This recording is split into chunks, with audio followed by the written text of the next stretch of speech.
So I hope you had a wonderful Thanksgiving. Democrats are rushing to defend sexual harassers. Republicans are rushing to defend sexual molesters. And the New York Times actually did something right. So everything is awesome. I'm Ben Shapiro. This is The Ben Shapiro Show. Ah, yes, just when you thought things couldn't get any worse, we came back from Thanksgiving vacation. I hope you had a wonderful Thanksgiving. We had a wonderful Thanksgiving at the Shapiro household. We actually went up to Big Bear for the weekend, which was just awesome. But I hope that you did something fun with your family as well. A lot to get to because the news doesn't stop just because the world seems to over Thanksgiving Day weekend. Before we get to any of the brand new news, first, I want to say thanks to our sponsors over at Ring.com. So, Ring's mission is to make neighborhoods safer. Today, over 1 million people use the amazing Ring video doorbell. We are some of those people when we are out of town. We know when people are ringing our doorbell because it rings directly through to my phone, and I can see who it is that is ringing my doorbell, which is great because if someone wants to break into my house, normally what they do is they're going to ring the doorbell, see if somebody's home, and then they break in if nobody answers. So you can answer it, and then they're not going to know whether you're home or whether you're not, and they're not going to break in. This is one of the purposes of having the Ring video doorbell. It also makes sense if you have an annoying neighbor and you don't actually want that person to come into your house. Ring video doorbell is very useful for that as well. Right now, they also have the Ring floodlight cam, and they are extending their levels of security to the rest of your home. Just like Ring's amazing doorbell, Floodlight Cam is a motion-activated camera and floodlight that connects right to your phone with HD video and two-way audio that lets you know the moment anyone steps onto your property. You can see and speak to visitors. You can even set off an alarm right from your phone, so nobody is going to be threatening your property ever again. Ring Floodlight offers the ultimate in-home security. Again, save up to $150 off a Ring of Security kit when you go to ring.com/Ben. That's ring.com/Ben. You get $150 off the Ring of Security kit, which is a solid deal. Ring.com/Ben. That is ring.com/Ben. Make sure that you go and check it out. Ring.com/Ben. Use the /Ben for the discount and to make sure they know that we sent you. Okay, so I want to contrast today situations in which Americans feel that sexual harassment and molestation are just wrong, and situations in which apparently we don't care anymore. So here's the situation in which we feel that it is wrong. If you have somebody who's applying to your college football coaching position, then even the mildest suspicion that you may have covered up for sexual molestation means that you cannot get the job. I speak, of course, of Greg Schiano. Greg Schiano was about to be hired at the University of Tennessee as the Ohio State defensive coordinator. And Schiano has been very successful in that position. He was about to sign a contract at the University of Tennessee to take over their head coaching position. But then a lot of people started to protest. And they started to protest because Greg Schiano was working over at Penn State when Jerry Sandusky, the then defensive coordinator, was stooping little boys in the showers. And when Joe Paterno was allegedly allowing that to occur, or at least not doing enough to stop it. And there was one allegation by a guy named Mike McQueary, who was one of the guys working on the defensive staff, that he had heard through the grapevine that Schiano had seen Sandusky molesting a kid and done nothing about it. Now, that allegation was unsubstantiated. It was denied by Schiano. It was denied also by another member of the defensive coordinating staff who supposedly McQueary had heard this from in the first place. So this was really kind of dicey stuff to begin with. But even the implication that Schiano must have known about it or may have known about it meant that the people at the University of Tennessee went nuts. So all of Tennessee's major politicians said you can't hire Schiano. They have a big rock at University of Tennessee. I know about it because I was just visiting University of Tennessee at Knoxville. They have this big rock where you can paint messages on the rock. And one of the things that they painted was Schiano covered up child rape at Penn State. So they ended up withdrawing their offer to Greg Schiano because obviously we don't want people who are alleged to have covered up child molestation, no matter how weak the allegation, coaching a major college football program. He should have run for Congress. That would have been a lot better for him if he had run for Congress because the Democrats who have spent the last month saying that it's time to finally wipe out sexual harassment. It's time to finally wipe out sexual abuse. And you know where we should start? We should start with the Alabama Senate race. Let's start with that kiddie porn guy, Roy Moore. Let's start with that guy. Let's start with him. You know, we're so into the anti-sexual harassment campaign now, say the Democrats, we're even willing to throw the desiccated corpse of Bill Clinton under the bus. He's no longer useful to us, and we'll just take that skeleton and toss it right under the grinding wheels of that bus. Time for him to go. Teddy Kennedy? Well, that dude's been bloated and dead for a long time. So if we have to say some bad things about Teddy Kennedy, okay, well, we will set a new standard, a brand new standard. And now the day of light is coming. There will be no more sexual harassment. There will be no more sexual abuse. We'll finally come to a conclusion in this great saga of women being victimized throughout the United States in positions of power. Well, that lasted for like a week. So congratulations, Democrats. Your moral stand lasted for, I think, less than a week, actually, because first there were allegations about Senator Al Franken, and then there were allegations about John Conyers. So let's start with the Conyers allegations, because this is truly stunning stuff. So John Conyers is an 88-year-old congressperson. He is apparently senile. There are reports that he had literally walked into meetings in his pajamas, John Conyers. He's not been around for quite a while. He was apparently a guy who sexually harassed women many years ago as well. At least those were the allegations. In any case, it has now come out that there was a settlement that Conyers made with a former member of his office in which she accused him basically of propositioning her, and when she refused, he fired her. Was basically the allegation. She ended up settling out for like 30 grand. There's also a lawsuit that had been filed against Conyers. There was an on-the-record allegation by the Washington Post. There's a big report by the Washington Post. All of this happens, and Conyers is 88 years old. Now, make no mistake, this is what's astonishing. Okay, so yeah, I'll talk about Roy Moore in a little while, but let's just put it this way. The Republicans have said Roy Moore can't lose that seat. Why can't Roy Moore lose that seat? Because if you go from 52 to 51 votes in the Senate, it's going to be very difficult to pass anything. Plus, what happens if there's a Supreme Court vacancy and you need that vote? So a Senate seat is super important. And right now, if Moore were to lose, he's in the middle of an election cycle, a Democrat would take that seat, and the Democrat would then be able to vote against the priorities of Republicans. Okay, it's an argument. I don't think it's the world's strongest argument, but it is an argument. This is the binary argument we saw during the 2016 election. It's the exact same argument, and we're having it again. I didn't buy it then, I don't buy it now, but okay, let's assume that that's an argument. I'll tell you what's not an argument. Let's say that Roy Moore were a sitting U.S. Senator, and let's say the governor of his state were a Republican, and now he could be thrown out of office, and the Republican governor would simply appoint a Republican replacement. Or let's say that there was a congressperson, a Republican congressperson, who was in the midst of a sex scandal, and that person would be thrown out of office. There'd be a special election. It's a very Republican district, and a Republican would be elected to replace that person in all likelihood.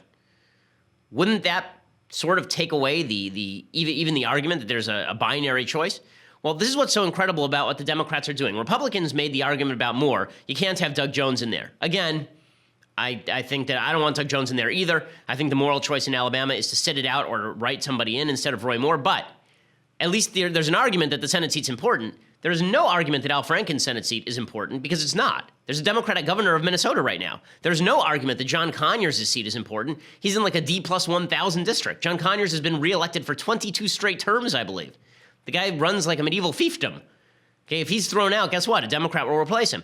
Democrats still refuse to throw Conyers under the bus. This is amazing stuff. It just demonstrates that all this talk about sexual harassment, sexual assault, sexual misconduct, it's all a bunch of hooey when it comes from politicians. They're all lying. They say they pretend to care about this stuff. They do not care about this stuff one iota. And the proof is coming from your very, very feminist House Minority Leader, Nancy Pelosi. Nancy Pelosi came out and she was asked about John Conyers and whether John Conyers should go. And remember, Nancy Pelosi is the first female Speaker of the House. She held up the big gavel. She brought in all of her grandkids, the ones who had not been aborted, and they all stood around her, and it was all just glorious and wonderful. She's such a feminist icon, Nancy Pelosi. Now she's specifically asked about John Conyers, who has many allegations of sexual harassment against him by Chuck Todd, and here is Nancy Pelosi's answer.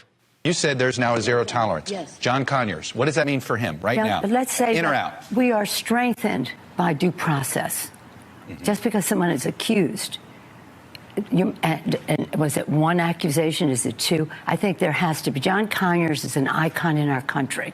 He has done a great deal to protect women, Violence Against Women Act, which the right wing is now quoting me as praising him for his work on that, and he did great work on that. But the fact is, as John reviews his case, which he knows, which I don't, I believe he will do. Don't you? I believe that he will. Excuse me, may I finish my sentence? Sure. That he will do the right thing.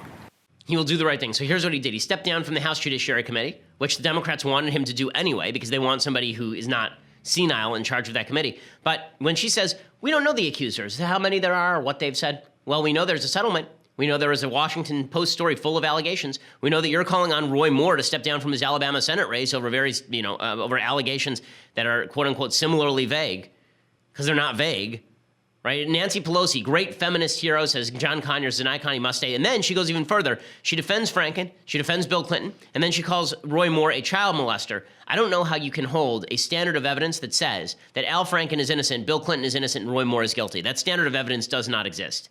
Obviously, it is a generational change, but let me just say the concern that we had then was that they were impeaching the President of the United States, and for something that had nothing to do with the performance of his duties, and trying to take him out for that reason. Why do you think the reaction was different by women on Bill Clinton? And I say that because it does seem as if, frankly, when you watch some of the reactions by the president in defending Roy Moore, or at least overlooking the allegations against Roy Moore, that were you putting politics ahead of your personal disgust? No, but we're talking about a child molester. Oh, okay. We're talking about a child molester. But President Clinton was accused of being a sexual predator. Well, and of even rape at one point by one accuser. Why don't we talk instead about how we go forward? Nobody is proud of President Clinton's behavior at the time. Why don't we talk about how we go forward? Because you haven't gone forward. You're defending John Conyers and Al Franken right now. Forget about 20 years ago. Now. Right? All these Democrats who are now saying, oh, we would have been in favor of Bill Clinton's impeachment, they're full of absolute crap because now they have the opportunity not only to do this, but to do it without any sort of political repercussion. That's what's truly astonishing to me. Right? The political loyalty runs so deep in Washington, D.C., the partisan tribalism runs so deep in Washington, D.C., it doesn't even matter if you're going to lose something. Now, I was under the weird misimpression over the last couple of weeks that all of this was about losing a seat or losing political power. It's not even about that. It's about pure partisan loyalty. It's about John Conyers has a D by his name, and it doesn't matter if he'd be replaced by another person with a D by his name. So long as he has the D by his name, Nancy Pelosi will stand by his side. She'll stand by Bill Clinton's side. She has no good answers to these questions. If they want Roy Moore elected, there's no better way of getting Roy Moore elected to the United States Senate than for Democrats to do exactly what they did this weekend. It gets even worse, and I'll show you. We'll talk about it in just a second. First, I want to say thank you to our sponsors over at My Patriot Supply. So, listen, the government recommends that in case of natural disaster, you have some food on hand in your house that can take you through a period that could be pretty brutal. Here in California, there have been reports about some activity along the San Andreas Fault. If, God forbid, there were to be a major earthquake, the government recommends that you're supposed to have a certain amount of food available in your house so that you don't have to run out to the grocery store or in case emergency services can't get to you. That's why you need to speak with my friends over at My Patriot Supply. You can get their 102-serving survival food kit for just $99. It includes breakfasts, lunches, and dinners. It is shipped to your home or your office for free. Order a kit for yourself now. Call 888-803-1413, 888-803-1413, or go online to preparewithben.com, preparewithben.com. Again, the emergency food lasts for like 25 years in storage, so you buy it once, you forget about it, and then when there's an emergency, you're glad that you did. You spent $99, and you have 102 servings of survival food for just $99. Really good deal for making sure your family is preserved in safety. Again, 888-803-1413, 888-803-1413, or preparewithben.com. That's preparewithben.com. Yeah, another one of these Democrats demonstrating her hypocrisy. There's a woman named Jackie Speier. Jackie Speier is a Democratic representative, and Ms. Speier she has said that there are multiple sexual predators basically in Congress, and John Conyers is not one of them. She has said that she knew about all of that people know who these people are. She's from California. Here is her discussing John Conyers, right? Here's what she had to say about John Conyers the other day. Do we actually have a clip, or it's just the graphic? Okay, so here's what she actually said. She said, quote, "I think the allegations are very serious, and that's why there's the ethics committee needs to move forward very swiftly. Not wait years, but very swiftly. Staff up if necessary to determine whether or not those allegations are accurate. If they're accurate, I do believe Congressman Conyers should step down." Okay, the if they're accurate routine basically suggests that now there needs to be a full trial before we decide in public affairs whether or not somebody needs to step down. If that were the case, Bill Clinton was never convicted of anything. Hillary Clinton was never convicted of anything. David Vitter was never convicted of anything. You know, all these people, Anthony Weiner at the time he resigned had not been convicted of anything. That's not how politics works. Politics is not about the idea that you have to go through a full due process trial. That's what you do to avoid prison. Politics is about who do you want representing you. And if we're all going to now have the standard that you have to be convicted of a crime in order for you to be removed from office, then I guess that's our standard from now on. But it just means that our politicians are basically going to be worse and worse people. It's pretty astonishing, right? And Conyers, of course, has said that he'll step aside in the Judiciary Committee. It means nothing. Again, for the 10th time, John Conyers leaving would mean nothing to the Democrats. John Conyers' district is heavily Democratic. Okay, but that's not the only instance of the Democrats doing this over the weekend.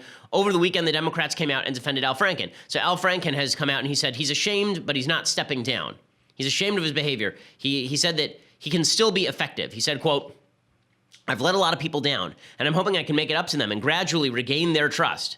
Right, this is what he said on Sunday by phone. He said, I'm looking forward to getting back to work tomorrow. So no, he's not stepping down. Doesn't matter. There's an actual picture of him trying to grab a sleeping woman's breasts. It doesn't matter that many, many women have now come out and said they grabbed their butts. He says, by the way, his defense of himself is that he's a hugger. That he's a hugger. Did his hands hug asses? I'm confused. Here's Al Franken defending himself. You know, I can't say that that hasn't happened. I take thousands and thousands of pictures. We sometimes in crowded and chaotic situations. I can't say I haven't done that, and I am very sorry if these women experience that. Okay, they didn't experience it. You grabbed their butts. Like, dude, you know what takes a lot of pictures in crowded situations? Right here, me. Okay, I do it all the time. Mathis, my producer, can attest to this. Okay, I do this all the time. I'm in major crowds all the time, taking pictures with lots of people, including many young women. Not once has my hand gravitated toward their posteriors. You know why? Because that's sexual assault. You're not supposed to grab people on their butts, you stupid piece of crap. Okay, and here he is saying, I'm sorry if they experienced that as though it was like a hurricane. It just sort of came along and swept them along. Oh, well, I'm sorry they had to experience that inevitability of life, which is my hand on their butt. My bad. You know how far the shoulder is from the butt, by the way? It's a long way from the butt. Okay, when I take, not to give like basic, the knee bone is connected to the shin bone, but when I take a picture with somebody and my hand is up here at their shoulder, I have to travel at least 2 feet downward to reach an ass. Okay, but apparently Al Franken's hand is so driven by gravity downward. Right? He has the heaviest hand in the world. He just can't keep it up there, just slides down. And then he says, well, I'll apologize if these women experienced anything. It's just terrible. I just can't, but I'm not stepping down. I'm not leaving or anything. And the Democrats are not going to force him to leave. Okay, and the proof is there. It's all there. It's pretty astonishing. So all that's happened in our politics is that basically because we're such partisan tribalists, because we're such loyalists, now the way that it works is if you even issue the remotest denial, it doesn't matter if the denial is credible or not. It doesn't matter if the denial is good. The denial can be the stupidest denial that you've ever heard of. None of it matters. So long as you issue any denial of any kind, that gives somebody a peg that they can hang their hat on, which suggests that we don't care about this crap in the first place. Like even President Trump over the weekend, there's a report out. This is an astonishing report. There's a report out that President Trump has been going around the last few months privately questioning the authenticity of the Access Hollywood recording. No, I am not kidding. You remember in 2016, there was that famous tape that came out of him saying you could grab women by the bleeps and they wouldn't care because you're famous, right? When you're famous, they'll let you do anything. And there was a tape of him talking to Billy Bush about this. Apparently, he's been going around repeating a claim to advisors that it's not even a real tape, that it was manufactured. Okay, so he's now created a conspiracy theory about a conversation in which he personally took place. Okay, I'm not joking. This is a thing that happened. Okay, this is according to both ABC News and the New York Times. It's not surprising because President Trump has a unique capacity to convince himself of virtually anything, and any news that is bad for him, he calls fake news. Like, he tweeted out, this is pretty hilarious, I have to admit. He tweeted this out just this morning, quote, "We should have a contest as to which of the networks, plus CNN, and not including Fox, is the most dishonest, corrupt, and or distorted in its political coverage of your favorite president, parentheses, me. They are all bad. Winner to receive, all caps, the fake news trophy. Come on down, da da da da da da." Okay, he never gave up actually being on a game show. I do love that he is restricting your choices here to include CNN but not Fox because he likes Fox. And then I like that he has to label, I like that he now calls himself your favorite president. I do love that. It's pretty spectacular. And then he has to put in parentheses me as though we were going to be unclear about who he was talking about. That we thought he was talking about George Washington or Abraham Lincoln, that CNN and Fox had not been covering George Washington or Abraham Lincoln fairly. I have to admit, the guy, I don't know whether he's joking or not. I think he's like half joking here, but that's pretty funny stuff. I mean, that's pretty it would be funnier if you weren't the president of the United States and, had responsibilities and everything. Like if you were just sort of a guy on Twitter, but I guess that's sort of what he considers himself to be. Like it's pretty amazing, right? I do love it. But this is how, you wonder how we get to a point where we can ignore plausible allegations. It's because this is what people think of the news. Trump is actually not wrong when he says this is how people think of the news. The left thinks of Fox News as a propaganda outlet. The right thinks of CNN as a propaganda outlet. Therefore, any allegations focused on by either one of them is going to be considered propaganda so long as it hurts your side. And this brings us finally and at last to Roy Moore. So while the Democrats have been working very hard to give up the moral high ground for no apparent gain. I mean, this is how bad they are. Thank God for Republicans. The Democrats are so bad at this. I mean, truly horrifying at this, that they go through this whole routine with Roy Moore. And then, in order to save Al Franken and John Conyers, both people who would be replaced by Democrats, they decide to undermine any moral credibility they had. Roy Moore is going to survive. Not only is Roy Moore going to survive, I would think he's going to win now. I would be very surprised if Roy Moore does not win his Alabama Senate race. Not because he deserves to win the Alabama Senate race, but because the Democrats have set up a standard, right? The Democrats have set up a standard. They set it up in 1998, and they looked like they were moving away from it, and then they just hugged it with both hands over the weekend, hugged it with both hands on a woman's butt over the weekend. The Democrats came out, and they basically said, any Democrat who is accused of anything, we will defend. That's essentially what they say. And so the Republicans are now essentially doing the same thing, which is not a huge surprise. Right? Here's the RNC chair, Rhonda McDaniel. She comes out and she says, listen, the voters are going to decide, which is, again, a cop-out, right? She could have some input here, but she's not going to because the voters are going to decide. The Alabama voters are going to have to be the judge and jury on this. They're going to have to look at the women that have come forward with these very concerning allegations, and then what the judge is putting forward, and they're going to have to make a decision as to whether or not they want him to represent their state in the United States Senate. Okay, and now we know, by the way, that people will buy into any denial because the Democrats bought into any denial. You saw Nancy Pelosi on national TV saying that she doubts the women who accused John Conyers, even though there is a signed settlement, and still she's saying that she doesn't believe the accusers. Right, or at least she doesn't have enough evidence to believe the accusers. So is it any wonder that Roy Moore isn't going to back down and that he's going to send out his lawyers to say stuff like this? Here's Roy Moore's lawyer, his campaign strategist, saying that they believe Roy Moore and all of the women are lying. All 9,000 women are lying. And all this Jerry Springer stuff is over. And I'm talking to all y'all. We're not going to do this anymore as a campaign. So all you people that run around yelling stuff at Judge Moore, asking him these ridiculous questions, I'm the chief political strategist.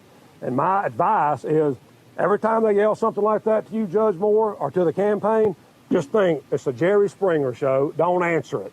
Judge Moore's answered all the questions. We believe Judge Moore. We don't believe these women. It's just that simple. And y'all can keep trotting them out if you want to, but we're not going to talk about that. Okay, and I'm getting this from a lot of people, by the way. Like when I hosted for Mark Levin the day before Thanksgiving, virtually every caller agreed with this lawyer, agreed with the campaign guy here, that Roy Moore was innocent and all these women were lying and that all of the stories were false. I guess this is now the standard that we have, which is no standard at all for evidence. Okay, like I've explained time and time again on the show why I think that the allegations are credible, and even the bottom line is that any argument will now be made in order to defend these people. Joel Pollack, who is the editor at large, I guess, senior editor at large now over at Breitbart, my former employer, which has become just a propaganda outlet for whichever chosen candidate Breitbart and Steve Bannon decide is important today. Joel was doing his propaganda work on CNN this morning, talking about how Judge Roy Moore could have been dating 16-year-olds and it was totally fine because Ringo Starr or something. You know, in 1973, Ringo Starr hit #1 on the Billboard charts with the song You're 16, You're Beautiful in Your Mind, and it was a remake of an earlier song. He was 30-something at the time, singing about a 16-year-old. You want to take away Ringo Starr's... You can't be serious. I mean... You can't be serious. You can't be serious. You're talking about relationships that were You legal. think that Ringo Starr's song is supposed to be a nod towards allowing 30-year-old men to prey on teenagers? You don't believe that, Joel. Okay, so two things. One, the original song was written by the Sherman Brothers, and it was written for a teenager about other teenagers. So there are better examples of this. I mean, if Joel wants to do this, we actually did a full Deconstructing the Culture in which we cited song after song last week of older men preying on younger women. So Joel's not wrong that this exists in popular culture, but the question is, why is that a defense of Moore? Like, I used that in my Deconstructing the Culture segment. I used that to talk about how depraved our culture had become. I didn't use that as defense of somebody doing it. I mean, my goodness. But I guess this is where we are. I guess that's a defense now. Everything's a defense now. So that's very exciting stuff. I'm just glad that we can't have people who have vague allegations of covering up for child molestation made about them sitting as the head coach at University of Tennessee because our moral standards are so high. But sitting in the United States Senate, different story. Or sitting in the United States Senate, even if they'd be replaced by a member of their own party, different story. Yeah, I think that we may be toast here, gang. I'm thinking that the moral credibility of the American people may be called, because, listen, it's not about the people in Congress anymore. It's about us. It's about what we tolerate. In the end, we are the voters. What do we decide to tolerate? What do we decide is okay for people sitting there? And if we have to lose a race every so often in order for everyone to have a better moral standard, maybe that's an important thing. Maybe those moral standards are important. Because the fact is that if all we believe Congress is a series of people who are going to vote for us regardless of character, we're going to have bad people who are willing to betray our interests. Okay, bad people are bad people. I don't trust people about whom these, you wouldn't trust this person to babysit your child. I don't know why you would trust them to implement all of your policy decisions. I guess this is the hard divide that was made in the 1990s about Bill Clinton, and I guess we all buy the Bill Clinton school of thought now. We were going to make noise about how he didn't, but apparently we all do. Okay, so before I go any further, and I'm going to talk about the stupidity of a bunch of people who are ripping into the New York Times for what I thought was actually a really interesting and well-done piece about white supremacists. First, I want to say thank you to our sponsors over at Stamps.com. So we here at the Ben Shapiro Show use Stamps.com all the time. That's because the post office is great. They're really efficient, but they're not as efficient as sitting at your desk at your house and not having to go stand in line at the post office. That means that you are able to print out your postage at home. They will send you a scale so that you can actually weigh your postage and know your packages and know exactly how much postage is necessary. They'll send you a digital scale that automatically calculates the exact postage. It'll even help you decide the best class of mail every time. Stamps.com. We use Stamps.com because, again, we don't have time to run to the post office.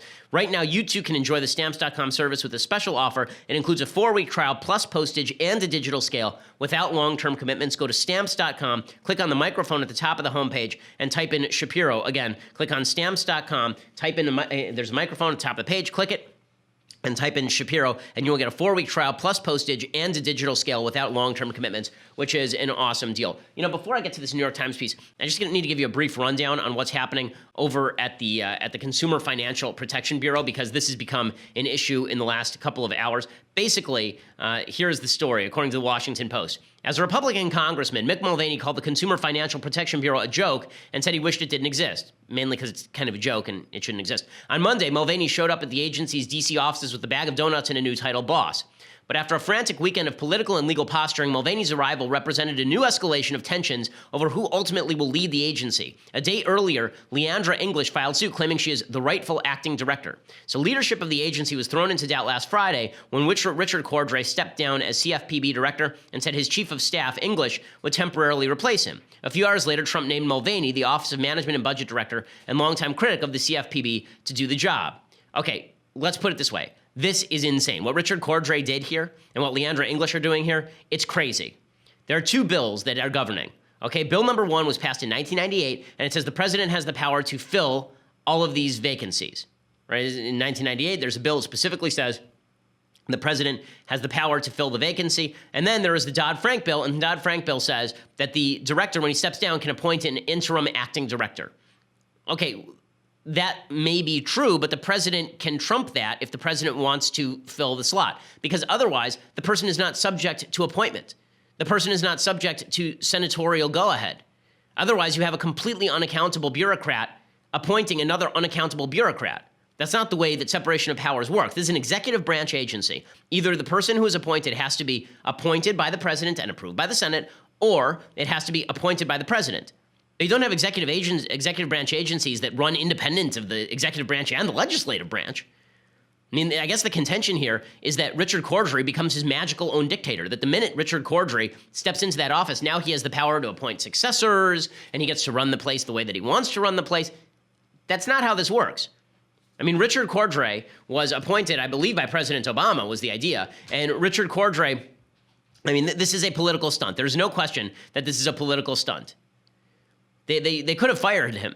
They didn't fire him. Instead, they allowed him to step down. But in stepping down, he decided to start a political firefight because he wanted to make a name for himself and run for governor of Ohio, is basically the idea. Again, there's nothing in law that allows Richard Cordray to trump the president of the United States.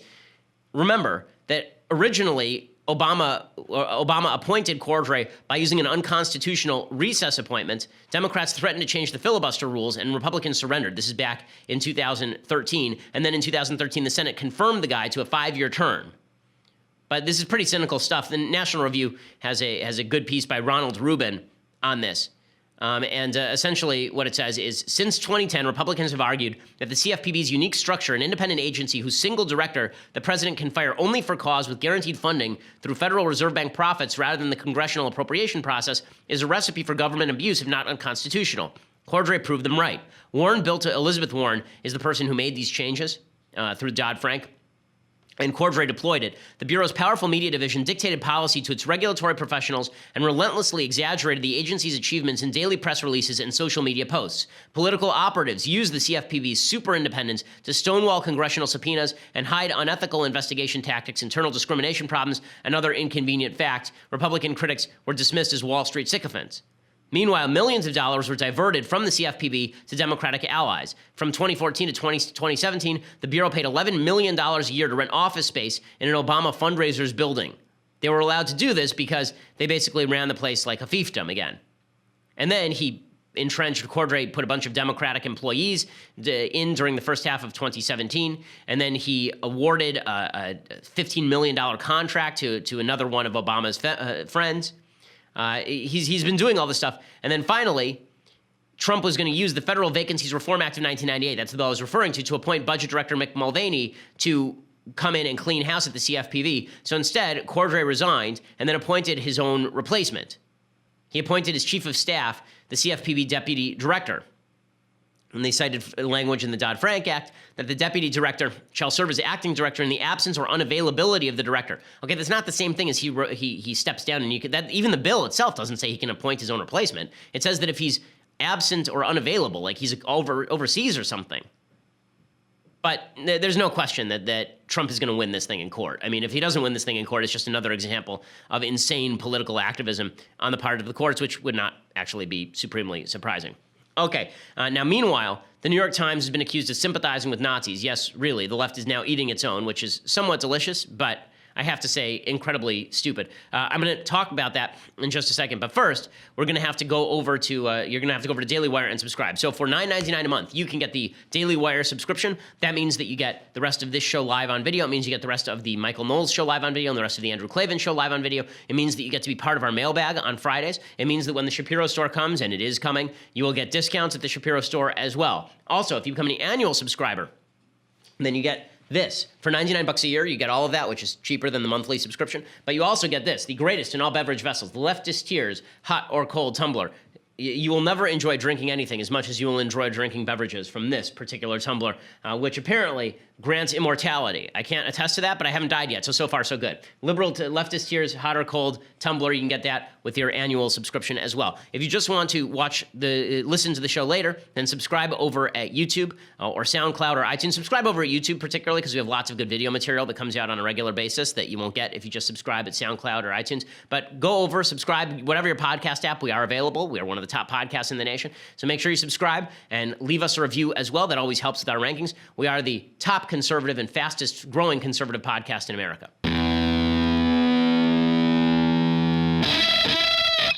So demonstrating how leftist thought leads to short-sightedness with regard to fighting people even the left hates.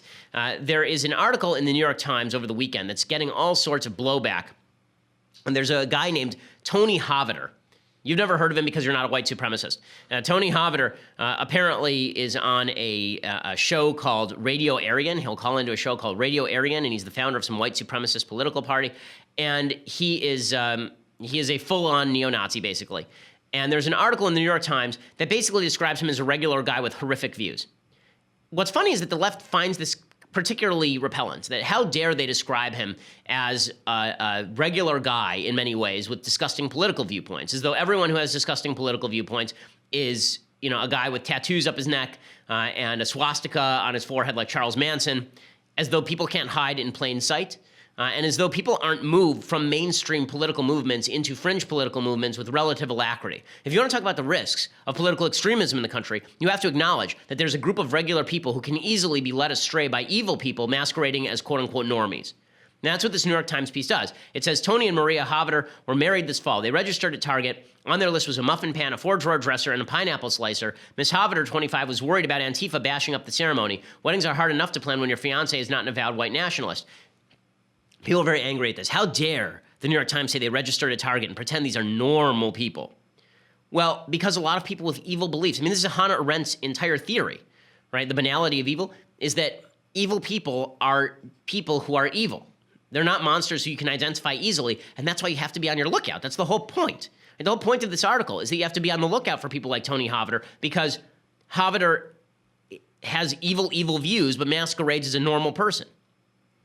Right? It says he is the Nazi sympathizer next door, polite and low-key at a time the old boundaries of accepted political activity can seem alarmingly in flux. Most Americans would be disgusted and baffled by his casually approving remarks about Hitler, disdain for democracy, and belief that the races are better off separate. But his tattoos are innocuous pop culture references. A slice of cherry pie adorns one arm, an homage to the TV show Twin Peaks. Okay, so he's not, he sounds like a weirdo. He's a welder. And they say that he's a regular guy who just believes in Nazism, basically. He says, I don't want you to think I'm some edgy Republican. He says, while flatly denouncing the concept of democracy, I don't even think those things should be edgy. While defending his assertion, Jews run the worlds of finance and the media and appear to be working more in line with their own interests than everybody else's. His political evolution from vaguely leftist rock musician to ardent libertarian to fascist activist was largely fueled by the kinds of frustrations that would not seem exotic to most American conservatives. So here's the New York Times trying to tie him to conservatism. But the fact is that he did attend CPAC apparently in 2015. He name drops people like Murray Rothbard, who's an anarcho-capitalist, and he was a supporter of President Trump's. The point of this article is not that he's a good guy. The point of this article is that he's a very bad guy who believes very bad things, but can masquerade in plain sight. And the reason that's important is because, listen, I've dealt with enough young college kids, some of whom have been seduced by the alt-right, to know that this is how they get seduced. They get seduced by the trollery. And then when people say, well, that's really disgusting, they say, well, you're just politically correct. I'll do more of it. And they say, well, maybe the reason that people are so opposed to my point of view is because it's true. Maybe the reason that people are so upset when I post a Holocaust meme is because the Holocaust didn't really happen and they know it and they're lying about it. This is how people get sucked in. I mean, this guy's still young. He's 25 years old. But it's an in-depth profile. I think it's a very good profile.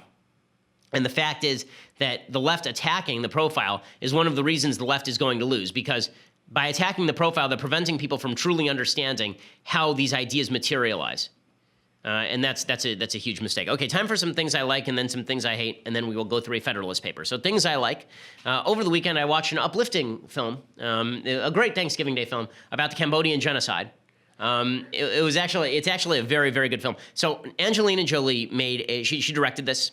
She helped write the screenplay. It's an adaptation of a nonfiction book by a girl who was 7 years old, 5 to 7, when the Cambodian genocide took place. It's called First They Killed My Father. It actually is a good Thanksgiving movie just because be thankful you do not live in a regime like this. I mean, my God. And be thankful, it's interesting. Angelina Jolie tries to make the rise of the Khmer Rouge about basically the United States and how evil the United States was for getting involved in Cambodia in the first place. The truth is that the United States was bombing the Khmer Rouge until they decided to pull out of the Vietnam War. One of the things that happened after the pullout from the Vietnam War was the slaughter of over 1 million Cambodians. 25% of the population was basically murdered in Cambodia after the United States pulled out of Vietnam. And then the Cambodians, the Khmer Rouge, went to battle with the Vietnamese communists. There's actually a Russia-China war, basically. The Khmer Rouge were backed by the Chinese. The Viet Cong were backed by the Russians. And they went to war. The Viet Cong ended up winning that war. The Khmer Rouge were some of the worst people ever to walk the planet. And this film by Jolie had directed the movie Unbroken, which is based on a very good book by Laura Hillenbrand about a guy who's a prisoner of war, an American, it's Louis Zamperini, who's an American prisoner of war. The film itself is really pedestrian. The book is much better, Unbroken. She's picked up her game because this is actually a pretty well-directed film, and it's a really effective film. It should be nominated for Best Picture. It probably will be. She should probably be nominated for Best Director, which is a lot to say about somebody like Angelina Jolie, but it's a very effective film. Here's some of the preview. It's Cambodia 1975. It's a little girl. Everybody's kind of partying. American Marines were flown in from the USS aircraft carrier Okinawa.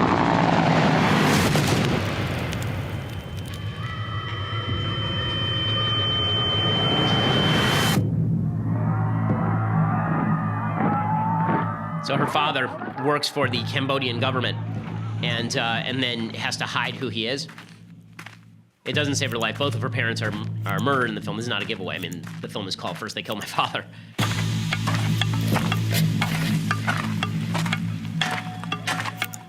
It's all about how these communist horrifying ideas destroying industry. There's a really horrifying scene where a guy, his child is sick, and the Khmer Rouge won't let him use quote-unquote Western medicine for his child. And so he goes out and steals Western medicine, so they kill him. It demonstrates how horrific communism is. And for all the people on the left who made way for this kind of garbage for decades, they should be ashamed, not only ashamed of themselves, they should live in a constant state of penance for pretending that the United States were the bad guys when it came to the Vietnam War. The Viet Cong were the bad guys. The Khmer Rouge were the bad guys. The United States were not the bad guys here. The movie is First They Kill My Father, and it's well worth watching. Speaking of being grateful for freedom, this video is going around last week, and it really is truly incredible. This is a North Korean soldier who attempts to defect, and you will see the North Koreans, they've built basically a wall to keep people in. They shoot this guy 7 times as he is trying to leave. He survived, amazingly. But here's some video of it. They were just a few feet behind him. They fired more than 40 bullets, but failed to kill or capture him. And tonight, the North Korean soldiers who couldn't keep their comrade from pulling off a dramatic escape last week are facing the fallout. A South Korean lawmaker tells CNN nearly all the North Korean soldiers present along the border that day have been replaced. Human rights observers say being replaced could be the least of their worries. Meaning that they might be shot. So this guy actually ran away and he made it to the other side. If you have to, for all the people who are talking in the United States, these actresses and actors talking about, I'll flee America if Trump's elected, you shut up. Hey, really shut up. The border is open. You can leave whenever you want. It's fine. Go. Okay, the countries where the countries where true evil is going on, they don't let you leave. They shoot you if you try to leave. Okay, other things that I like. So I want to say thank you to the New York Times. Seriously, they ran a very fair piece from a reporter named Sabrina Tavernise, who is actually, I think, a genuinely objective reporter trying to do the right thing. She wrote a piece called Ben Shapiro, A Provocative Gladiator Battles to Win Young Conservatives. It was a full-page article in the New York Times over the Thanksgiving Day weekend. It was on Friday. And the article I thought was very fair. They quoted some of my critics. I know that she had tried to reach out to some of the people on the left who are my critics. Some of them wouldn't answer her. But in any case, this drove the left utterly insane. And to demonstrate just how intolerant the left are, leftists are, this is pretty astonishing. So they run this article that is essentially an objective look at our role here at the Daily Wire in the conservative movement, what I do. It is about the podcast. It talks about it at length. And I think it's a pretty fair, compelling look. So Eric Boehlert, who's just a scuzzbag beyond all scuzzbags, a longtime nemesis of Andrew Breitbart's, and Andrew used to mock him for being a George Soros tool. Eric Boehlert tweeted something out about how it was a puff piece on a former Breitbart bottom feeder. Number of critics, liberals, Dems quoted in piece, 0. Well, I mean, you can find leftists to criticize me all over the internet. It really is not particularly difficult, including Eric Boehlert. But this is my favorite part. I was trying to favorite this. I only have one favorite on Twitter. It is Chris Evans saying he genuinely dislikes me. So I really wanted to favorite this, but Deborah Messing unfortunately blocked me. Deborah Messing, the horrific actress from Will and Grace, has never been in anything since she can't act her way out of a paper bag. But she tweeted out that this article about me is why she canceled her subscription to the New York Times. She actually canceled her subscription to the New York Times because they ran an objective article about me that wasn't a hit job. So one article about a conservative that isn't a hit job, and Deborah Messing cancels her subscription. I mean, to be fair, I thought her show, Will and Grace, is absolute crap, but I didn't cancel my cable because of it. And I think she's a terrible, terrible actress, but I didn't say I'm not using TiVo anymore. So well done, Deborah Messing. Apparently then she spent the weekend painting a live horse or something. So I'm afraid that article may have driven her a little bit out of her mind. So I feel a little bit bad for that. I'm sorry, Deborah Messing, that your life was ruined by having to read views with which you disagree. I guess life is very tough when you're a multi-million-dollar actress who hasn't made anything in 15 years and now is getting to be cast in a reboot of your own garbage show in the first place. Okay, time for some things that I hate. All right, first thing that I hate. I meant to do this last week. Now I have to do it. There was a video that came out showing professional cuddling. I talked about it a little bit, but I need to actually show you the video of the professional cuddling. This is just horrendous and never should happen in the planet. These are people who are being hired to cuddle with other people, like strangers. It says, this person is a total stranger to me.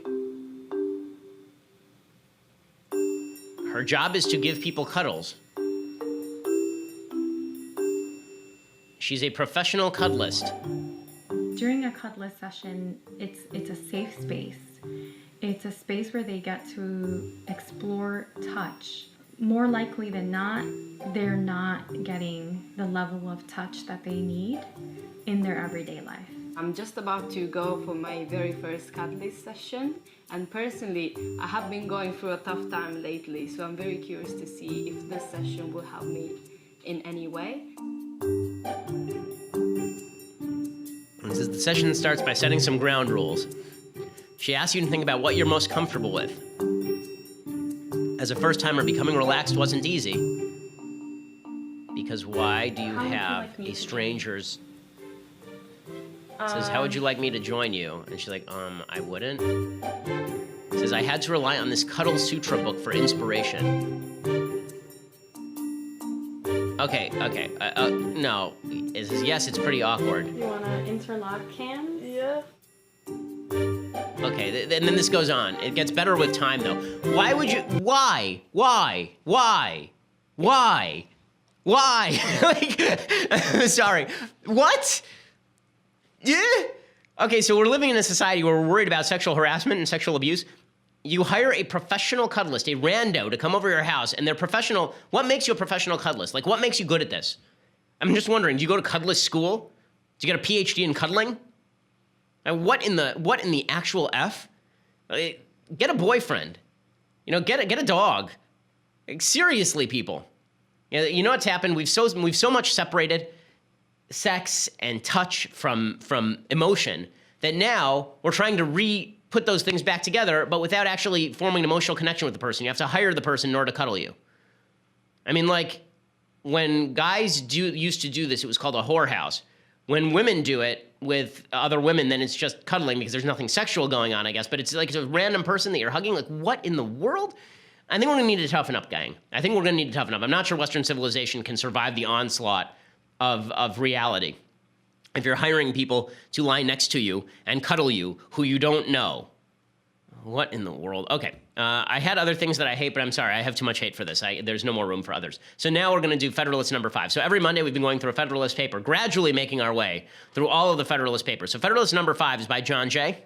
Remember, this beginning of the Federalist Papers is all about why we shouldn't be multiple nations as opposed to one nation. So John Jay talks about how this would actually cause internal dissension inside the nation. What you would actually end up with is wars on the American continent between the various nations on the continent. He says, whenever and from whatever causes it might happen, and happen it would, that any one of these nations or confederacies should rise on the scale of political importance much above the degree of her neighbors, that moment would those neighbors behold her with envy and with fear. In other words, one region would probably be stronger than the other region, and then you'd end up with a civil war.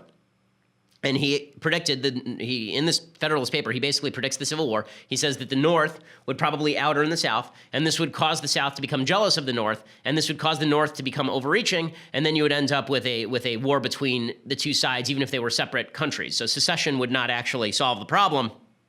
It would just end up leading to war more easily. Now, obviously, he's not talking about slavery here, which was the major issue in the Civil War, but what I'm saying is that he was predicting conflict between North and South based on regional differences and no national allegiance. He says, considering our distance from Europe, it would be more natural for these confederacies to apprehend danger from one another than from distant nations, and therefore that each of them should be more desirous to guard against the others by the aid of foreign alliances than to guard against foreign dangers by alliances between themselves. In other words, the North and the South wouldn't create an alliance against Britain. The North would ally with the French, and the South would ally with Britain, and then they'd go to war, and then sooner or later you'd end up with French and British troops on American shores who are basically serving the interests of one of the regimes or the other, and that's how you get a reinvasion of the United States by the powers of Europe. It's an interesting argument. It is also provocative in the sense that it reminds us that a unified foreign policy in the United States was not a guarantee.